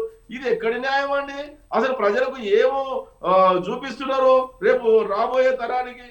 ఇదేనా అసలు కాంగ్రెస్? ఒకవేళ ఈ విధంగా చేస్తుంటే మరి బీజేపీ పార్టీకి ఎందుకు కనబడతలేదు? కేవలం బిఆర్ఎస్ పార్టీనే ఈ రకంగా, పార్టీ ఏదైనా కావచ్చు, పార్టీలు మారిన నాయకులైతే తెలుసు కదా. మీకు రాజ్యాంగం మీద నమ్మకం ఉంటే బీజేపీ పార్టీ ఈ రోజు మరి పార్టీ మారిన ఎమ్మెల్యేల గురించి ఒకవేళ లేదు వాళ్ళు బిఆర్ఎస్ పార్టీలనే ఉన్నారని చెప్పేసి స్పీకర్ గారు తీర్పు ఇస్తే బీజేపీ పార్టీ మరి వాళ్ళ నిర్ణయం ఏ విధంగా ఉన్నది? కాంగ్రెస్ పార్టీకి ప్రభుత్వానికి అనుకూలంగా ఉందా? స్పీకర్ తీర్పు రాజ్యాంగబద్ధంగా నిజంగా న్యాయబద్ధంగానే చేసిరా? ఎక్కడో ఒక చిన్న పాయింట్ ను పట్టుకొని బిఆర్ఎస్ పార్టీలో ఉన్నారు అని చెప్పి స్పీకర్ గారు తీర్పు ఇస్తే అది ఏ విధంగా కరెక్ట్ అవుతుంది బీజేపీ పార్టీకి? దాని గురించి మాట్లాడారు. లగచర్లలో గిరిజనుల మీద అక్కడ గిరిజనుల భూమి గుంజుకొని తన అల్లుడు కోసం లగచర్ల పోరాటం జరిగితే బిఆర్ఎస్ పార్టీ గిరిజనులకు అండగా ఉన్నది. మరి బీజేపీ పార్టీ ఎక్కడ పోయింది? మరి ఎందుకు ప్రజల పక్షాన నిలబడలేదు? ముఖ్యమంత్రి గారిని కాంగ్రెస్ పార్టీని ఎందుకు నిలదీయలేదు? ఇప్పుడు చంద్రబాబు నాయుడు గారు బంకచర్ల మీద ప్రాజెక్టు కట్టుకుని జలదోషుడిని దోసుకోబోతుంటే మరి బీజేపీ పార్టీ ప్రభుత్వాన్ని ఎందుకు నిలదీస్తలేదు? ఎందుకంటే వీరికి చీకటి ఒప్పందం ఉంది కాబట్టి ఎటు పోయినా ఈ రాష్ట్రంలో నడిచేది ఈ రోజు కాంగ్రెస్ ప్రభుత్వం కాదు, ఉమ్మడి ప్రభుత్వం. బీజేపీ కాంగ్రెస్ పార్టీ ఉమ్మడి అభ్యర్థి ఈ ముఖ్యమంత్రి గారు. ఆ విధంగా చెప్పాలనుకుంటే చంద్రబాబు నాయుడు గారి డైరెక్షన్ లో ఈ రోజు అక్కడ తెర వెనుక ఉండి చంద్రబాబు నాయుడు గారు నడిపిస్తున్న ప్రభుత్వం ఈ రోజు రేవంత్ రెడ్డి గారి ప్రభుత్వం అని తెలంగాణ. యాదగిరి గారు ఒక నిమిషం. యాదగిరి గారు ఒక ప్రశ్న. ఇప్పుడు మీరు అంటున్నారు కదా కాంగ్రెస్ లో ఉంటూ చంద్రబాబు నాయుడు గారిని పొగుడుతున్నారు, నెక్స్ట్ దాని గురించి చాలా హైలైట్ చేస్తున్నారు. అంటే ఒక పార్టీలో ఉంటే ఇంకో పార్టీ నేతలను తిడితేనే వాళ్ళ పార్టీలకి న్యాయం చేసినట్టు అనుకుంటున్నారా? నెక్స్ట్ ఇంకో విషయం ఏంటంటే ఇక్కడ కాంగ్రెస్ లో ఉండి చంద్రబాబు నాయుడు గారిని తిట్టడం అనే విషయం తీసుకుంటే ఇప్పుడు తిట్టుతున్నారా, లేకపోతే క్వశ్చన్ చేస్తున్నారా, లేకపోతే తెలంగాణకు అన్యాయం జరుగుతుందా అనే విషయం గురించి మనం మాట్లాడుకుంటే ఇక్కడ జరిగేది ఏంటి? ఫోన్ ట్యాపింగ్ సంబంధించిన ఇష్యూ ఇక్కడ జరుగుతుంది. ఆయన విచారణకు హాజరయ్యారు హరీష్ గారు. మరి అలాంటప్పుడు మీరు ఈ టాపిక్ కాకుండా మీరు అటు ఎందుకు వెళ్ళారు? ఒకసారి వివరంగా చెప్తారా? ఏమైనా నేను ఎందుకు చెప్తున్నా అంటే ఫోన్ ట్యాపింగ్ విషయంలో సుప్రీంకోర్టు కొట్టేసినా కూడా ఈ రోజు రాజకీయంగా బిఆర్ఎస్ పార్టీని వాళ్లకు కాంగ్రెస్ పార్టీ మీద ప్రజలు వ్యతిరేకిస్తున్నారు కాబట్టి మున్సిపల్ ఎలక్షన్ల సమయంలో సిట్టు విచారణ అని చెప్పేసి విచారణ పిలిచారు. ఇంకోటి ఏంటంటే ఈ విచారణలో ఇప్పుడు రామరెడ్డి గారు ఏం చెప్పారంటే వీళ్ళిద్దరు ఒకటే, కాంగ్రెస్ బిఆర్ఎస్ ఒకటే అని చెప్పిన దానికి నేను సమాధానంగా ఇన్ని అవకతవకలు జరిగినా కూడా మరి బీజేపీ పార్టీ ఎందుకు డిమాండ్ చేస్తలేదు? మీరిద్దరు ఒక్కటి అన్నదానికి ఇవన్నీ నిదర్శనం అని చెప్పి అక్కడ జరుగుతున్న టాపిక్ ఒకటి, మీరేమో అన్ని విషయాలు కలగలిపి ఇక్కడ మాట్లాడటం అనేది కరెక్ట్ కాదు కదా సార్. అందరం రామరెడ్డి గారు మీరు మాట్లాడండి దీని మీద. ఇప్పుడు సిట్టు విచారణ డ్రామా, దాంట్లో మాట్లాడితే ఏమీ లేదు, మాట్లాడడానికి ఏమీ లేదు, శూన్యమే. ఇద్దరు కలిసి ఆడుతున్న కుమ్ముకు డ్రామా. ఇంకోటి మేము బీఆర్ఎస్ ఒకటి కవిత లిక్కర్ కేసులో మొత్తం దాన్ని ఎక్స్పోజ్ చేసి జైలుకు పోయింది. ఫస్ట్ ఆమె విషయం తప్పులు బండి సంజయ్ గారు కూడా చెప్పారు. అది మోడీ గారు చెప్పిందంటే ఏజెన్సీ విషయాలు మనం మాట్లాడకూడదు, అదొకటి బీజేపీ ఒక పద్ధతిగా ఉంటుంది. అయితే ఆమె అరెస్ట్ అయింది, జైలుకు పోయింది. ఆమెకు బెయిల్ ఇప్పించింది ఎవరు? కాంగ్రెస్ ఎంపీ అభిషేక్ మను సింఘ్వి, బీఆర్ఎస్ లీడర్. అప్పుడు ఆమె కవిత బీఆర్ఎస్ లీడర్, ఆమెకు బెయిల్ ఇప్పించింది కాంగ్రెస్ ఎంపీ రాజ్యసభ అభిషేక్ మను సింఘ్వి. ఆయన పీరియడ్ అప్పుడు అయిపోయింది. బెయిల్ ఇవ్వగానే కాంగ్రెస్ మళ్ళీ ఏం చేసింది రేవంత్ రెడ్డి? తెలంగాణ నుంచి మళ్ళీ రాజ్యసభ పంపిర్రు. తెలంగాణ నుంచి కాంగ్రెస్ పార్టీ కవితకు బెయిల్ ఇప్పించిన అభిషేక్ మను సింఘ్విని మళ్ళీ రాజ్యసభ పంపిర్రు. ఇక వీళ్ళిద్దరు ఒకటే ఈ డ్రామాలు నడిచేది. మళ్ళీ అప్పుడు ఇంకోటి ఏమన్నా రేవంత్ రెడ్డి బెయిల్ రాగానే బీజేపీ బీఆర్ఎస్ ఒకటైంది కాబట్టి కవితకు బెయిల్ వచ్చిందంటే సుప్రీంకోర్టు చివాకి పెట్టింది. ఓకే. ఆ రాజకీయ పార్టీలు కలిసి నిర్ణయం తీసుకుంటే మేము తీర్పిస్తామా? ఏం మాట్లాడుతున్నామంటే క్షమాపణ చెప్పిండు. ఓకే. ఇప్పించింది కాంగ్రెస్, తీసుకున్నది బీఆర్ఎస్, బదనాం చేస్తుంది బీజేపీని. ఇవి వీళ్ళ డ్రామాలు. ఓకే. ఇప్పుడు మొన్ననే కొట్టేసింది ఏది హరీష్ రావు మీద. Harish Rao phone tapping case లేదని. మరి నిన్న ఎందుకు పిలిచారు? డ్రామా కోసం. మరి మొన్ననే కొట్టేసాం. ఈయన కోర్టు పోయి స్టే తెచ్చుకుంటే ఇమీడియట్ గా దాన్ని కాట్ చేస్తారు. ఈయన కోర్టు కొంచెం పోలే, డ్రామా నడిపించాలి. హరీష్ రావు ఈ డ్రామాలు రేవంత్ సహకరించాలి. ఆయన రాకపోతే అయ్యేది ఏమీ లేదు, కానీ డ్రామా నడవాలి కదా. మేమిద్దరం కొట్లాడుకుంటున్నాం, బీజేపీ వీళ్ళు అటో ఇటో అని చూపించుకోవడం కోసం వీళ్ళిద్దరు కుముక్కు డ్రామా ఇది. ఇవాళటి విచారణలో జరిగేది ఒరిగేది శూన్యం, డ్రామానే అది. యాక్చువల్గా విచారణ అంటే కేటీఆర్ చేయాలి. ఎందుకంటే మెయిన్ ఇన్వాల్వ్ కేటీఆర్. చాలా న్యూస్ వచ్చినాయి, ఎంతో మంది వ్యక్తులు మరి అంటే జీవితాలు ఎఫెక్ట్ అయినాయి, దుర్మార్గంగా జరిగినాయి. ఆ సినీ ఫీల్డ్ వాళ్ళు చెప్పారు వీళ్ళు ఎఫెక్ట్ అయిందని.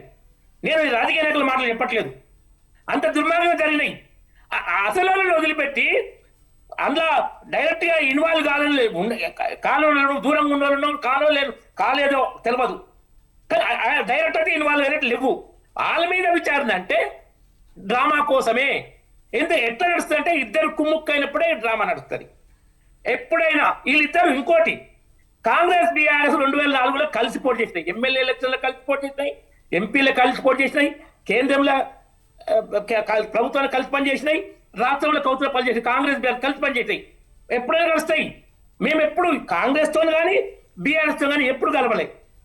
బుడద ఎందుకంటే నిజం ఎప్పుడూ ఒకటే ఉంటుంది, నిజానికి ఆప్షన్ ఉండదు. నిజమే ఉంటుంది. అబద్ధానికి కోర్టు ఆప్షన్స్ ఉంటాయి. దాంట్లో ఏ ఆప్షన్ ద్వారా అయితే ప్రజలు నమ్ముతారో నమ్మించో దానికి స్పెషల్ టీంలు పెట్టుకొని ప్రశాంత్ కిషోర్, సునీల్ కొనుగోలు లాంటి వాళ్ళు పెట్టుకొని అలాంటి అబద్ధపు విషయాలు తీసుకొచ్చి ప్రజలను నమ్ముతారు పాపం. ఎందుకంటే ఆ విధంగా చేస్తారు. నిజానికి నమ్మించే అవకాశం ఉండదు. ఇంకొకటి గురించి పెద్దలు ఏం చెప్తారంటే నిజం డోర్ తీసుకొని బయటకు వచ్చే లోపల అబద్ధం ఊర్లో 3 చక్కర్లు కొడుతున్నారు. సో అవే ఈ డ్రామాలు, ఇవన్నీ బోకస్. ప్రజలను దగా 2 ఏళ్ళైనా ఒక్క జైలు పోలే, ఒక్క రూపాయి వసూలు కాలే. కాంగ్రెస్ డ్రామా వీళ్ళు లోపల జరుగుతున్నాయి, ఢిల్లీకి పోతున్నాయి. ప్రజలకు గారెంటీ మాట ఎప్పటికప్పుడు కొత్త స్టంట్లు వేస్తారు రేవంత్ రెడ్డి. దావోస్ ఏమన్నాడు? దావోస్ కన్నా మించి తెలంగాణ రైజింగ్ డ్రామా అన్నాడు. మరి దావోస్ ఎందుకు పోయిండు? తెలంగాణ రైజింగ్ అంత గొప్పదైతే దావోస్ పోవాల్సిన అవసరం ఏముంది? ఎప్పటికప్పుడు ఈ డ్రామా. ఇప్పుడు తెలంగాణ రైజింగ్ గ్రామ పంచాయతీ ఎలక్షన్ల కోసం అయితే ఇప్పుడు ఈ సిట్టు మన మున్సిపల్ ఎలక్షన్ల కోసం మేడారం దాంట్లో జరిగింది. టెండర్ కోసం మంత్రులు కొట్లాడుకుర్రు, టెండర్ శాఖనే మార్చిర్రు, అయినా దాని మీద ఏం లేదు. ఇంకా ఇది కూడా బొగ్గు దాని విషయంలో కూడా అసలు ఆ పేపర్లో రాయించిందే రేవంత్ రెడ్డి. ఎందుకంటే ఈయన దుర్మార్గంగా హరీష్ రావు ఎట్లయితే దుర్మార్గంగా దోస్తుందని కేటీఆర్ మైనంపల్లి హనుమంతరావుతో అనిపించిండో, ఈయన బట్టి విక్రమార్క దుర్మార్గం దోపిడీ చేస్తుందని ఈయన ఆనజోత్తని రేవంత్ రెడ్డి రాయించిందని కొంతమంది అంటున్నారు. ఇట్లా ఉంటాయి డ్రామాలు. ఒకే పార్టీలో ఉన్నోళ్ళు ఒకరి దోపిడీ చూసి ఇంకోరు ఓనోలేక ఇట్లా బయట పెట్టుకుంటారు, అప్పుడు బయటపడుతుంటాయి. అది జరుగుతున్నాయి. ఇంకోటి దీంట్లో కూడా ఏది మన ఆయనకు ఉంటారా జూపల్లి కృష్ణారావుకు ముఖ్యమంత్రికి ఒక దాని విషయంలో వచ్చింది ఒకటి. అది ఏంటంటే చెప్తా ఒక్క నిమిషం. నా విషయంలో నువ్వు ఇదేమని అదొకటి. ఇంకోటి ఏంటంటే మన సినిమా టికెట్ల ధర పెంపు కోర్టు చివాటు పెట్టింది. ఆ ధరల పెంపు నాకు తెలియనే తెలియదని మంత్రి అంటాడు సినిమాటోగ్రఫీ మినిస్టర్ కోమటిరెడ్డి వెంకరెడ్డి. ఆయనకు తెలియకుండా ఆయన మంచి శాఖ నిర్ణయాలు ఇది తీసుకుంటూ ఇంత దుర్మార్గంగా నడుస్తుంది కాంగ్రెస్ ప్రభుత్వంలో. కాబట్టి వీళ్ళది మొత్తం బండారం బయటపడాలి. ఇదేంటంటే చెప్తా ఒక్క నిమిషం ఏంటి టెండర్ ఒక్క నిమిషం ప్లీజ్. హోలోగ్రామ్ పై ముఖ్యమంత్రి ఎక్సైజ్ శాఖ మంత్రి హోలోగ్రామ్ విషయంలో వాళ్ళకి జరిగింది కాదు. ఇది సినిమాటోగ్రఫీ విషయంలో వెంకటరెడ్డి ముఖ్యమంత్రి. బొగ్గుగని యాక్చువల్గా బొగ్గుగని ఎప్పుడైనా ముఖ్యమంత్రి దగ్గరనే ఉంటుంది. బొగ్గు శాఖ ఉప ముఖ్యమంత్రి దగ్గర ఫస్ట్ టైం. ఆయన మీద చాలా వస్తున్నాయి ఆరోపణలు. ప్రతి ఉన్నతాధికారి ట్రాన్స్ఫర్కు లక్షలు ఆయన మనిషి ఒకరు వేరే వసూలు చేస్తున్నారని చాలా వస్తున్నాయి. ఇవన్నీ ఆయన ముఖ్యమంత్రి కట్టడి చేయలేకపోతుండు. ఇప్పుడు ఈ విధంగా కట్టడి చేద్దామని ఆయనే రాయించిందని ఆయన ఎందుకంటే ఏమనంటే నాకు చెప్పాలి, నన్ను కన్సల్ట్ చేయాలని మీదికి డ్రామా వల్ల ఆ ఓవర్ యాక్షన్తో డౌట్ వస్తుంది. రాయించిందే రేవంత్ రెడ్డి బట్టి విక్రమార్కను కంట్రోల్ చేయలేకపోయి మంత్రులు ఆ విధంగా, ఎందుకంటే రేవంత్ రెడ్డి చెప్పిన కాంగ్రెస్ అంటేనే అవినీతి, అవినీతి అంటేనే కాంగ్రెస్. కాంగ్రెస్ అధికారం కోసం 100 కోట్లు కాదు, 1000 కోట్లు, లక్షల కోట్లు అవినీతి ఉంటుంది.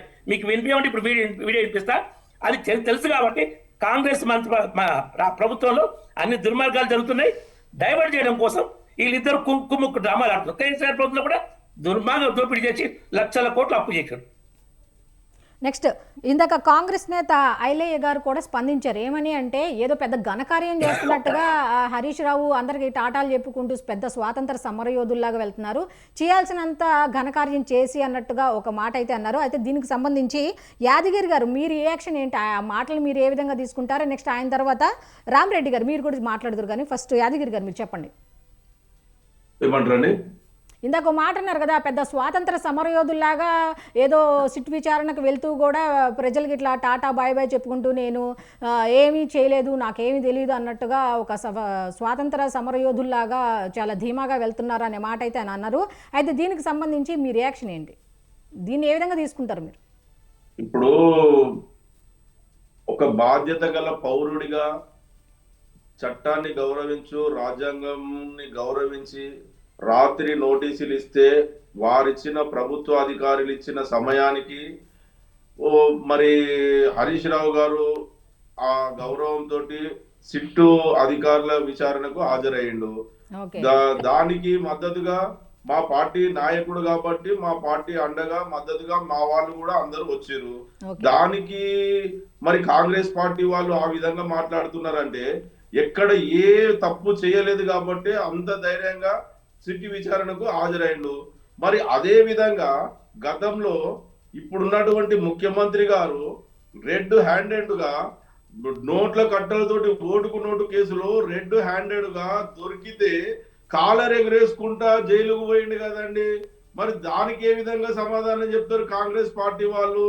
మేము చెయ్యని తప్పు కోసము చట్టాన్ని గౌరవించి మా నాయకుడు సమయానికి సిట్టు విచారణ అధికారుల ముందు హాజరైతే కాంగ్రెస్ పార్టీ వాళ్ళు ఆ విధంగా మాట్లాడుతున్నారంటే మరి ఇప్పుడు మీరు చెప్పింది అట్లా కాదు. మీరు ఇప్పుడు చెప్పింది ఎట్లా ఉందంటే, అప్పుడెప్పుడో ఆయన అలా చేశారు కాబట్టి ఇప్పుడు మేము ఇంతే కదా చేసింది అన్నట్టుగా సమర్థించుకున్నట్టుగా ఉంది. ఒకసారి దీని మీద సమర్థించుకుంది ఏంటండి? మేము తప్పకుండా చట్టాన్ని గౌరవించి వచ్చిండు, మేము తప్పు లేదని చెప్పి నిరూపించుకున్నాము ఆ రోజు. అంటే నేనేమంటే కాంగ్రెస్ పార్టీ వాళ్ళు ఎప్పుడో రేవంత్ రెడ్డి నోట్ల కట్టలో ఆ విషయం తీసుకొచ్చి ఆయన అప్పుడు చేస్తే లేదు కానీ ఇప్పుడు చేస్తే ఏదో వచ్చిందా అన్నట్టు చెప్తున్నారు. మాట్లాడితే మరి మీరు కూడా ఏ విధంగా సమర్థిస్తున్నారు చెప్పండి. మీరు ఒకసారి ఆలోచన చేయండి. ఈ రోజు ఆ రోజు జరిగిన దాన్ని ఇప్పుడు కాంగ్రెస్ పార్టీకి నేను అడుగుతున్నాను. ఇప్పుడు మీరు చెప్తుంది అట్లా కాదు యాదగిరి గారు, మీరు చెప్తుంది బానే ఉంది, మీ తరపున వాదన అంతా వినిపిస్తున్నారు, మీరు ఏమనుకుంటున్నారు, మీ పార్టీలో వాళ్ళు ఏమనుకుంటారు అని బానే ఉంది. కాకపోతే అప్పుడు రేవంత్ రెడ్డి చేస్తే లేదు కానీ ఇప్పుడు మేము మాది ఈ విధంగా బయటకు వస్తే తప్పు అన్నట్టుగా సమర్థించుకున్నట్టుగానే ఉంది ఇది. ఒకసారి మీరు అంటే నేనేదో అంటున్నానని కాదు, రామరెడ్డి గారు మీరు చెప్పండి, ఆయన అన్నదాన్ని సమర్థించుకున్నట్టే ఉందా లేకపోతే మీకు ఏదైనా ఇంకేమైనా భావం కలుగుతుందో చెప్పండి. ఆయన అన్నది ఏంటంటే, అసలు కెమెరా ముందు రెడీ గా దొరికిపోయిన దొంగే నవ్వుకుంటే చెదురుకుంటూ పోంగా కొట్టేసింది. ఆల్రెడీ హరీష్ రావు మీద ఇన్వాల్వ్ అంటే కొట్టేసిన దాని మీద పోతున్నప్పుడు ఆయన చేతులు కూడా నవ్వుకుంటూ పోవడంలో తప్పే ఉంది అని అంటుండు. అంటే ఇప్పుడు ఆయన డైరెక్ట్ దొరికిపోయినప్పుడే నవ్వుకుంటూ పోయిండు. ఈయన ఈ కేసులో టెలిఫోన్ టాపింగ్ కేసులో కోర్టు కొట్టేసింది. ఇప్పుడు విట్నెస్ గా తీసుకుంటారు, విట్నెస్ గానే ఏదో. ఐలయ్య గారు అన్న మాటల మీద మీరు ఎలా రియాక్ట్ అవుతారు? రామరెడ్డి గారు యాదగిరి అన్నదంటే తప్పలేదు కానీ హరీష్ రావు ఓవర్ యాక్షన్ డ్రామాలు చాలా చేస్తారు. యాదగిరి గారు అన్నదంటే తప్పలేదు కానీ హరీష్ రావు డ్రామాలు ఎక్కడ తడిగుడ్డతో గొంతుకొచ్చే టైపు నవ్వుతూ నవ్వాల్సిన అవసరం లేదు. నిజం కూడా కేసు విచారణ పోయేటప్పుడు ఎన్ని ఓవర్ యాక్షన్ చేస్తారు ఆయన. హరీష్ రావు నైజం అది ఈ కేసులే కాదు, ఎప్పుడైనా చేస్తాడు హరీష్ రావు. రేవంత్ రెడ్డి కూడా అంతే. ఇద్దరే పోటీ డ్రామాలు. కడుపులో ఎంత బాధన్నా పైకి మొక్క మీద నవ్వు పులుపుకుంటారు. కడుపులో ఎంత కసిన్నా ఎదురుని సంపాదన ఉన్నా గానీ పైకి నవ్వుతూ పలకరిస్తారు. ఇప్పుడు వీళ్ళిద్దరికి కసి గాని కక్ష గాని మీ మీదే ఉందంటారా? ఇప్పుడు వీళ్ళిద్దరికి కసి గాని కక్ష గాని మీ మీదే ఉందంటారా బీజేపీ మీద? ఇప్పుడు కాంగ్రెస్ బీఆర్ఎస్ ఇద్దరికి ఏంటంటే, బీజేపీ కనుక ఒకసారి అధికారంలోకి వస్తే మా భవిష్యత్తు మొత్తం బొంద పెట్టినట్టు అయిపోద్ది. గుజరాత్ లో కాంగ్రెస్ భవిష్యత్తు లేదు, ఏ పార్టీకి లేదు. ఇప్పుడు మధ్యప్రదేశ్ కూడా అదే పరిస్థితి. కాబట్టి ఆ భయంతోనే వాళ్ళు కుమ్ముక్కు డ్రామాలు చేస్తారు. రానియొద్దు ఏదో విధంగా. ఇంకోటి, రేవంత్ రెడ్డి కేసీఆర్ కూడా ఒకసారి భయపెట్టిండు. అధికారంలోకి వచ్చిన కొత్తలో సంవత్సరం పాటు 2 మీడియా ఛానళ్లను టెలికాస్ట్ కానియాలి. ఏబిఎన్ ఆంధ్రజ్యోతి, TV9 కేబుల్ ఆపరేటర్ల పట్టుకొని వాళ్ళని అధికారం అంటబెట్టుకు మేనేజ్ చేసుకుని ఈ 2 ఛానళ్ళు పెద్ద ఛానల్, మామూలు ఛానల్ కావు, టెలికాస్ట్ కాలే. అట్లా భయపెడితే వాళ్ళు లొంగిపోయారు. రేవంత్ రెడ్డి కూడా అధికారం రాగానే పండబెట్టి తొక్కుతా, పేగులు తీసి మెడలేసుకుంటా భయపెట్టిండు. ఇప్పుడు వాళ్ళకు అధికార పార్టీకి అంటే ఇదిగో పులి అంటే అదిగో బ్రహ్మాండంగా వాళ్ళకు మంట వాడుతున్నాయి. భయంతోనో భక్తితోనో ఇంకేదైనా తెర కారణమో అవి చేస్తుండ్రు. దాంట్లో ఇద్దరు, కేసీఆర్ అంటే రేవంత్ రెడ్డి కేసీఆర్ మించినోడు, ఇంకా తక్కువడు కాదు రేవంత్. ఎందుకంటే పార్టీలు ఫిరాయించి నేర్చుకున్నాడు. ఆయన ఎవరిని తిట్టిండో ఆ రకాలం మొక్కిండు. సోనియా గాంధీ బలిదేవత అన్నాడు. మీరు హరీష్ రావు గారిని అలా అంటున్నారు కదా, యాదగిరి గారు హట్ అవుతారేమో.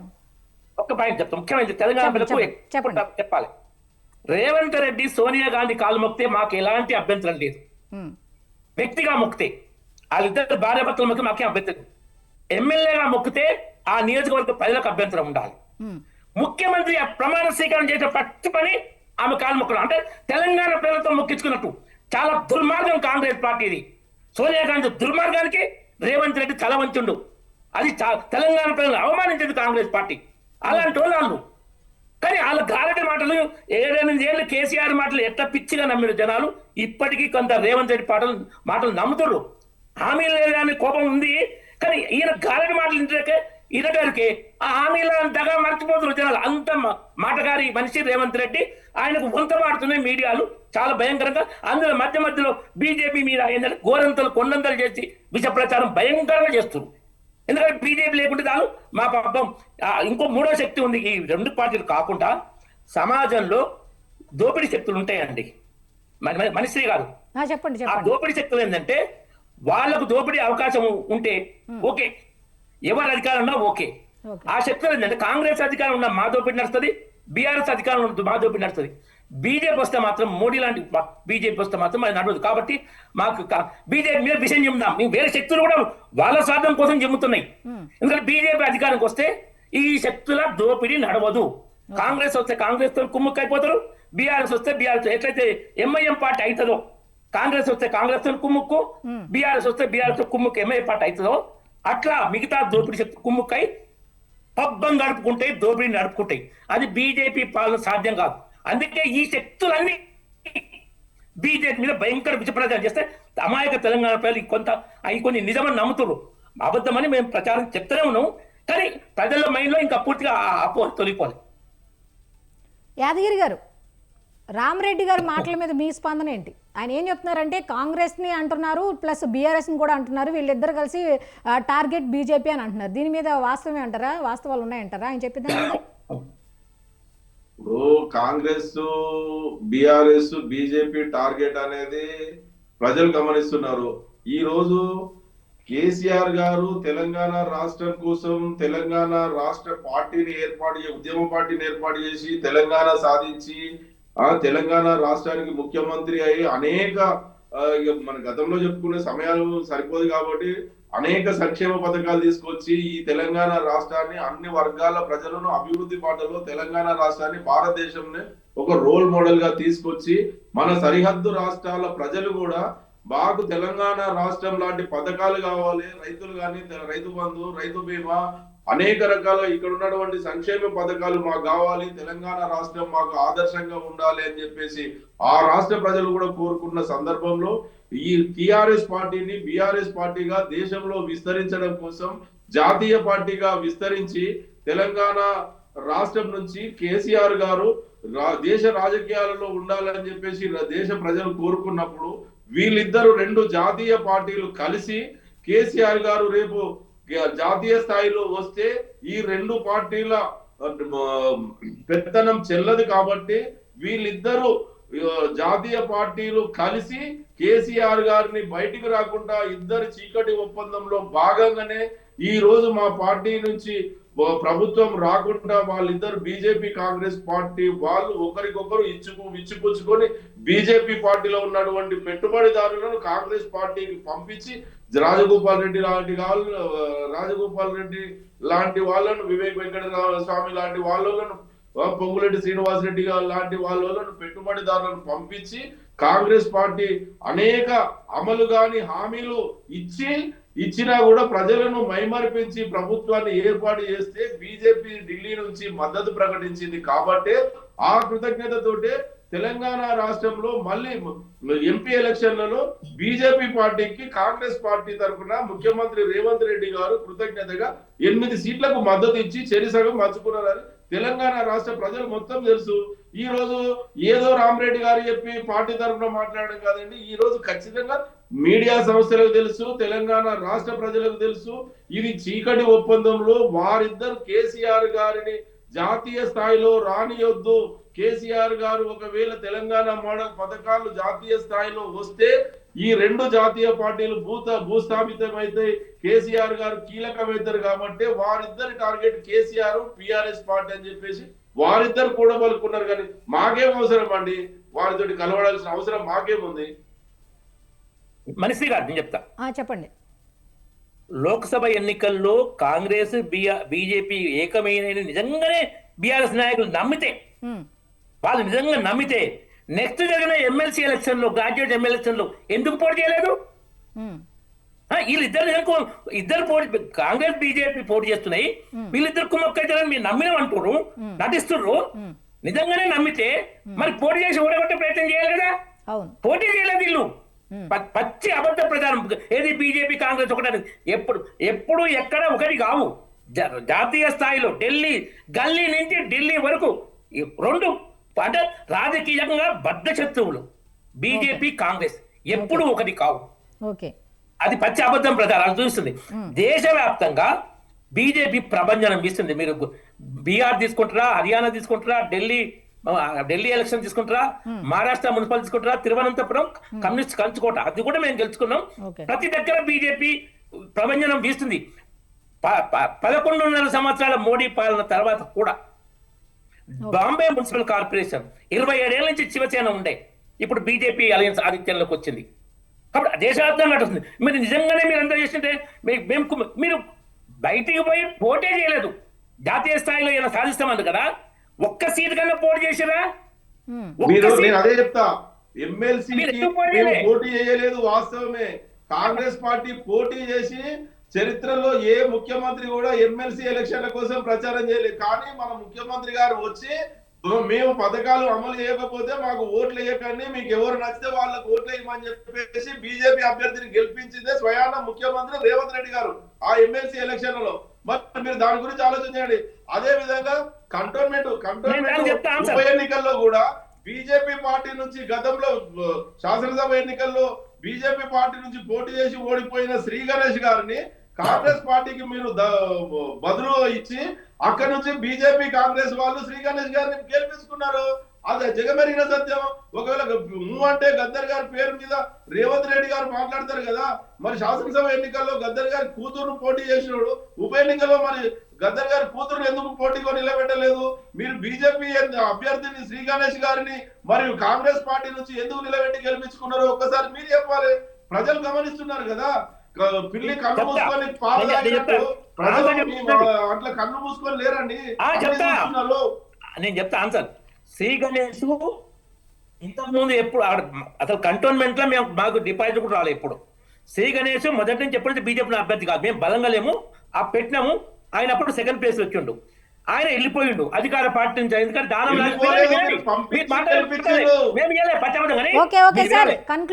వినాలి.